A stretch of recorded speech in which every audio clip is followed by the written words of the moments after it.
Comment un être humain doté de toutes ses facultés mentales a le courage, a le cœur de porter la marmite qu'une femme, une mère comme la sienne, une mère comme une maman qu'il a mis au monde pour verser la nourriture qu'elle vient de préparer s'il n'a pas quelque chose dans la tête? Comment pouvez-vous expliquer que quelqu'un maltraite sa femme au point où lorsqu'elle devient bien, il perd le contrôle à ce point, au point de maltraiter sa propre progéniture? Est-ce que le papa de Evelyn Bakam l'avait senti venir et c'est pour ça qu'il ne voulait pas de ce mariage?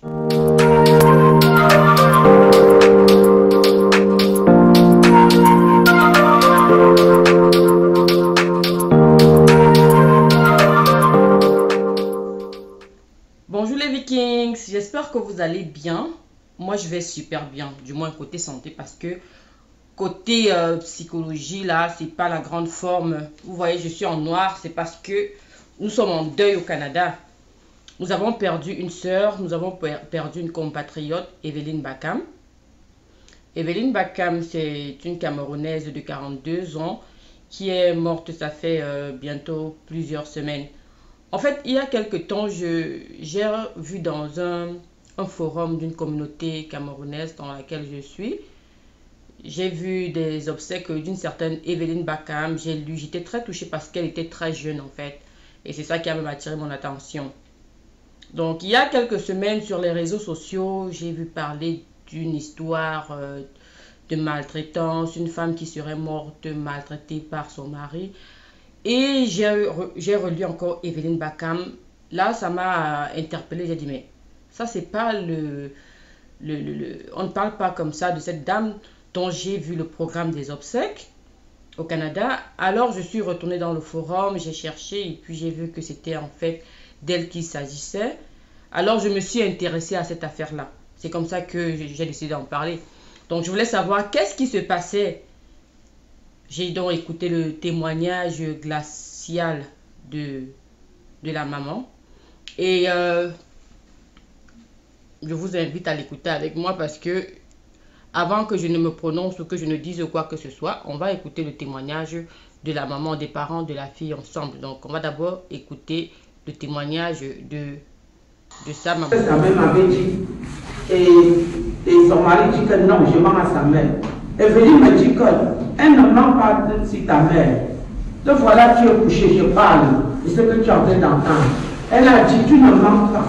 Si je mentais, tu m'avais dit que je t'avais parlé de ce que tu avais dit à ta mère. Et ta mère m'a dit, tu as demandé à ta mère. Ta mère a dit que tu lui as dit qu'il ne fallait pas parler comme ça à la mère d'Evelyn. Que pourquoi le jour-là, ta mère n'avait pas dit comme moi. Il dit comme ça, il frappe la main sur la table. Que tu vas sortir de cette maison. Même les 5 ans qu'on t'a donné, on va retirer les 5 ans là. Il dit, j'ai fait quoi? Et dit, tu vas sortir de cette maison. Je suis rentré, je suis resté. J'étais toujours là. Depuis le jour là, je lui salue, il ne répondait pas.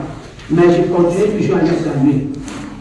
À un moment donné, elle me dit, ma fille vient me dire que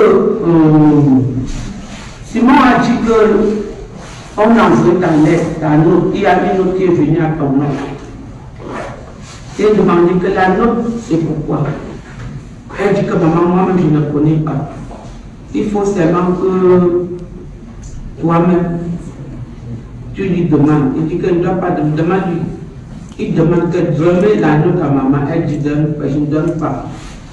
Lis alors le contenu, tu dis à maman.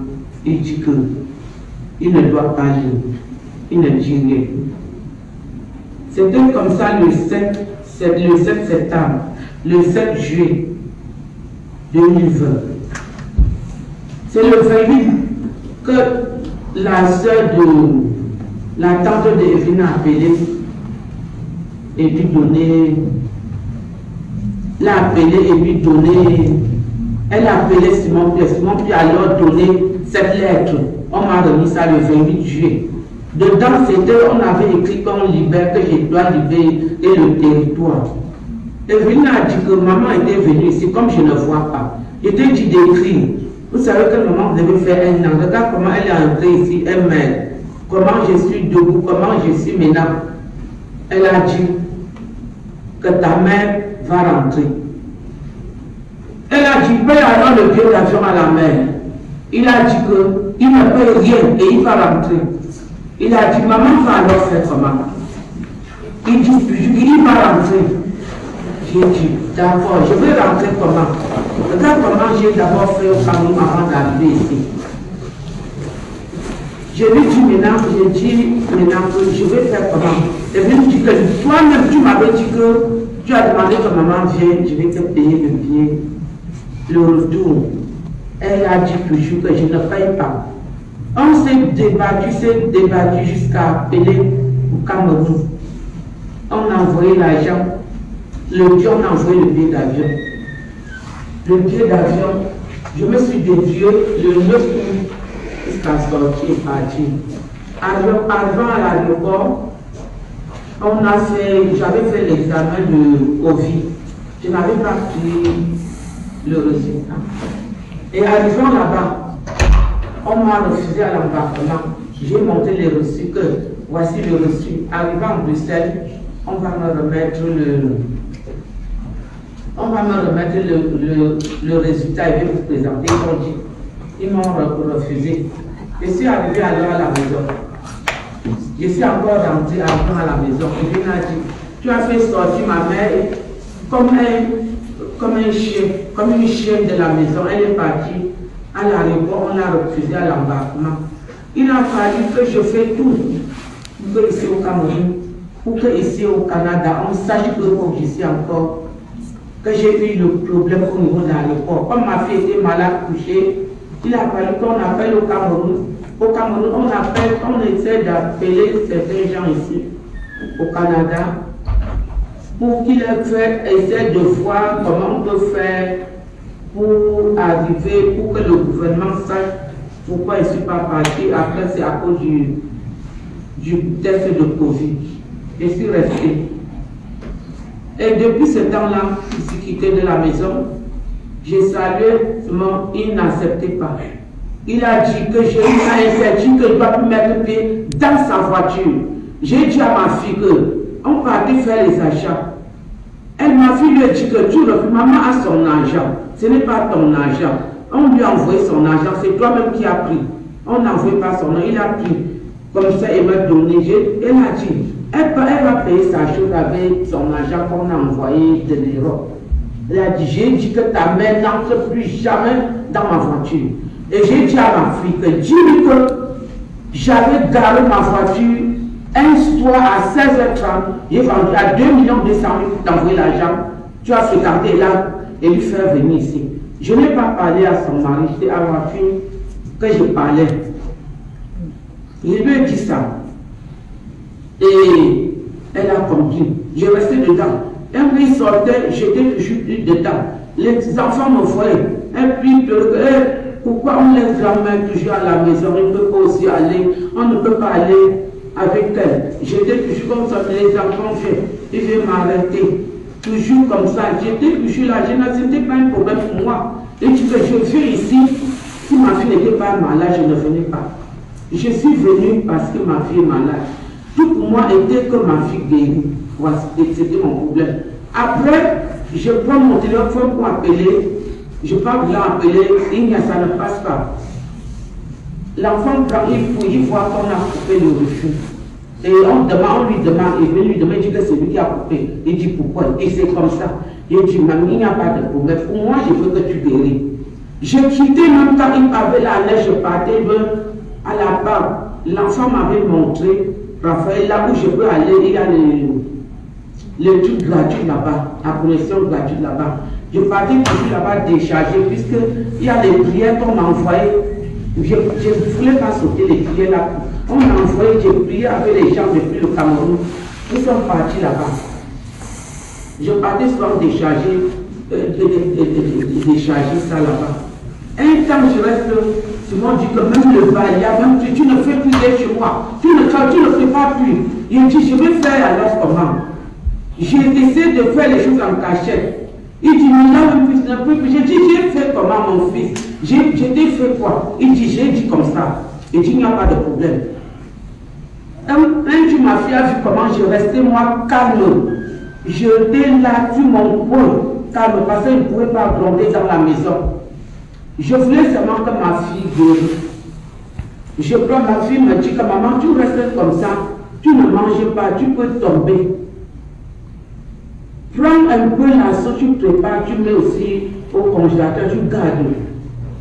Tu prends souvent, on prépare quelque chose, tu prends ta part, tu te casses, tu manges avec. Et tu lui maman. J'ai préparé ma sauce dans une marmite.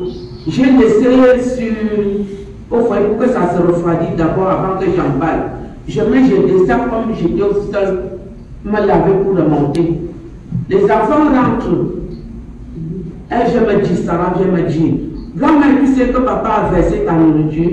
Et dit que verser pourquoi? Je reste. J'avais la chair de poule quand l'enfant m'a parlé comme ça. Je reste. Après même 30 minutes, c'est à ce que ma tension ne montait plus. Et si mon père a demandé que j'ai appris que tu as versé ma nourriture, il me dit que oui. Il dit pourquoi? Il dit, j'ai versé. Il veut mettre l'ordre dans ma maison. Il dit seulement, oui mon fils. Je suis resté avec eux jusqu'à quitter maintenant en décembre. Sans plus jamais faire quelque chose. Je restais aussi comme ça. Et je vois un peu la nourriture qu'on faisait là. Il y avait de quoi, Evelyne me dit que non. Elle fait comment, elle-même prépare. Evelyne se débrouille, elle prépare. Elle dit, mon prends ta part. Je prenais pour manger. Et ça c'est que je suis quitté là, le 4 décembre. C'est seulement tout ce que je peux vous dire. Puisque ma fille était comme ça, tout pour moi, je ne savais pas quand je suis arrivée.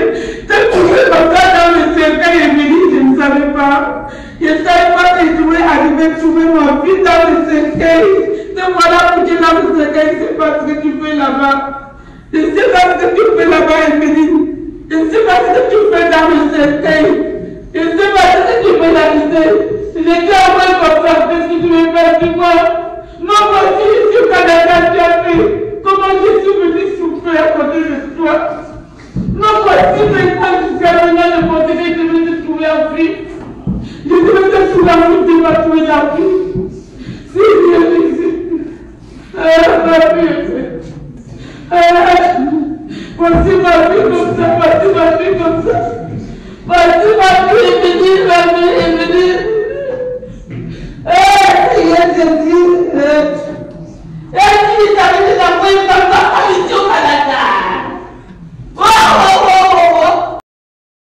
Ok. Là, ça devenait un peu trop dur pour moi à supporter. Je sais pas pour vous. Mais c'était un peu trop dur, quoi. C'était un peu trop dur. Donc ça, c'est l'humeur dans laquelle on est, qui n'est vraiment pas très bonne. On va essayer d'accorder le bénéfice du doute à ce mari-là. Mais étant donné qu'il est introuvable, c'est un peu difficile. On va se baser sur seulement les faits qu'on a, les témoignages qu'on a pour nous faire notre propre petite analyse, en fait. Donc là, je pense qu'on a en face soit ce qu'on appelle un pervers narcissique, ou alors peut-être un peu plus loin, pour nous Africains, ce qu'on appelle un peu envoûtement, parce que l'histoire est un peu vraiment plus tordue que ça, elle est plus sordide que ça, parce que la fille est arrivée au Canada dans les années 2000-2006, comme ça, ou bien avant. Elle a fait ses études et lorsqu'elle a réussi, elle est retournée voir son papa pour lui dire, voilà, j'ai trouvé mon mari, et le papa a demandé c'est qui, mais papa n'était pas d'accord. Et elle est allée à l'encontre de la volonté de son papa. Et elle a épousé le gars en cachette et elle a fait monter au Canada. Dès que le gars est arrivé au Canada, la fille a commencé à avoir des plaies inguérissables. Elle a commencé à être malade et ça n'empêchait pas que le gars, lui, il faisait des enfants parce qu'ils ont 3 enfants ensemble.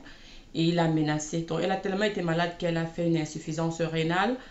Le gars ne l'a jamais ramené devant sa famille. La famille a dû saisir Interpol pour même retrouver les traces de leur fille parce que ce qu'il a fait, il a fait qu'elle coupe les ponts avec tout le monde. Et ça, c'est le propre même du pervers narcissique. Le pervers narcissique, c'est la personne là qui entre dans votre vie. Il vous met dans une relation toxique. Vous ne savez même pas. Il vous contrôle entièrement. Donc, ce n'est pas le sujet de la vidéo, mais tout porte à croire que c'était soit un pervers narcissique, soit ça allait au-delà de ce que nous, Africains, nous pouvons voir avec nos yeux, comme on le dit souvent. Donc, ici, il a menacé sa femme, il l'a maltraité. Donc, vous avez écouté le témoignage de la maman. Je ne l'ai pas écouté seul, on l'a écouté tous ensemble. Et il en ressort que lorsque la maman a finalement pu prendre soin de la fille, après plus de 14 années de maladie, elle a commencé à s'en remettre, elle a commencé à se mettre debout. Du coup, elle voulait vraiment que sa maman soit à ses côtés, que sa maman soit autour d'elle. Et ça, Simon Pierre, parce que c'est le nom de son mari, il s'appelle Simon Pierre, il n'a pas du tout apprécié. Il n'a pas du tout apprécié et il fallait qu'il pourrisse la vie à maman pour qu'elle rentre, quoi. Il allait jusqu'à, on ne sait pas ce qu'il a fait pour dénoncer la maman pour qu'on lui enlève ses papiers, on lui enlève son visa au point de lui donner l'ordre de quitter le territoire. Et c'est pour ça qu'elle est rentrée. Dès qu'elle est rentrée, c'est comme ça qu'elle a rechuté. On aurait pu lui accorder le bénéfice du doute et dire, ok, on va écouter sa version des faits. Mais dans cette deuxième vidéo, lorsque vous allez écouter le témoignage du papa, vous allez voir les intentions de ce mec-là. Vous allez comprendre que tout porte à croire qu'il est coupable. Mais coupable ou pas, écoutons la vidéo pour savoir davantage. Ces événements pour le moins rocambolesques se déroulent entre 23h30 et 3h du... Je rappelle que ceci est le reportage de Equinox au Cameroun lors de l'arrivée de la dépouille de Evelyne. Donc écoutons ensemble. Dans la nuit du jeudi 10 au vendredi 11 novembre 2022. Dans ce cercueil se trouve la dépouille d'Evelyne Bakam que l'époux s'apprêtait à inhumer à Katimini à Makak à l'insu de ses parents, alors que ce dernier ici en image avait fait tenir un programme des obsèques qui annonçait l'arrivée des restes d'Evelyne pour le vendredi 11 novembre en journée. La famille de cette dernière, sur la base de renseignements dignes de foi, a eu l'information que l'avion devait plutôt atterrir jeudi soir à 23h30 à l'aéroport international de Yaoundé-Simalène. Le 10 à 20h, il m'envoie un faire-part pour dire que demain à 13h, il y a levé de corps de ma fille à l'aéroport de Simalène. Nous partons à l'aéroport, trouve que sa famille est là, a pour prendre le corps de ma fille. C'est-à-dire qu'ils ont toujours l'idée de nous duper et de partir enterrer le corps de notre fille n'importe où et n'importe comment. Donc vous voyez comme ça, nous sommes dans le désordre total. Nous sommes dépassés par les événements. Nous devons passer ce genre de comportement que les gens peuvent afficher. Chassé de l'espace aéroportuaire par la police qui ne voulait pas du grabuge, le père de la défunte et sa famille vont prendre le corbillard en chasse et l'intercepter au lieu du Tradex Aala à la sortie de la ville de Yaoundé. Le reste se passe de tout commentaire.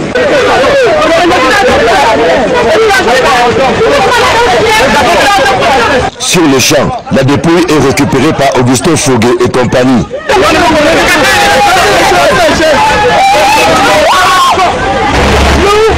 Marie, 16 ans de maladie, 16 ans Seigneur, 16 ans de maladie.